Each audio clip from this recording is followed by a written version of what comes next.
કચ્છ જિલ્લા ભાજપ લઘુમતી મોરચા દ્વારા ભુજમાં નવાઝ શરીફના પુતળાનું દહન કરાયું। કાશ્મીરના ઉરીમાં થયેલા હુમલાના વિરોધમાં કચ્છ જિલ્લા ભાજપ લઘુમતી મોરચા દ્વારા પાકિસ્તાની વડાપ્રધાન નવાઝ શરીફના પુતળાનું દહન કરાયું હતું। મોરચાના પ્રમુખ અલી મામદ જત, મહામંત્રી શૈલેન્દ્રસિંહ જાડેજા, ભાડાના ચેરમેન કિરીટ સોમપુરા, શહેર પ્રમુખ નવીન લાલન, યાકુબ કેવર, હનીફ કુરેશી તેમજ અનવરભાઈ નોડે જોડાયા હતા।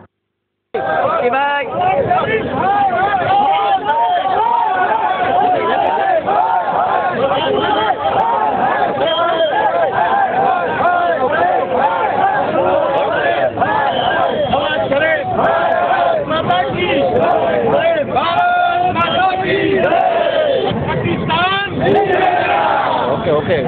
तो रहेगा लेकिन पाकिस्तान तो रहेगा लेकिन पाकिस्तान हमसे जो टकराएगा मिट्टी में मिल जाएगा। भारत माता की અમે ખાસ કરીને મુસ્લિમ સમાજના લઘુમતી મોરચાના ભાઈઓ બધા સાથે બેઠા થયા અને એક ચર્ચા વિચારણામાં એક વિચાર આવ્યો કે આપણે આ કાર્યને હાથમાં લઈ અને શહીદોને સલામી આપવાનો કાર્ય કરીએ અને પાકિસ્તાન દ્વારા અવારનવાર જે કાકરીચાળો કરવામાં આવે છે અને પોતે પરોક્ષી યુદ્ધ તરફ આગળ વધી રહ્યો છે ત્યારે ભારતના મુસ્લિમો અને કચ્છના મુસ્લિમો એને ચેતવણી આપે છે કે હવે રૂક જાઓ, આતંકવાદીઓના સરદારને અમે કહીએ છીએ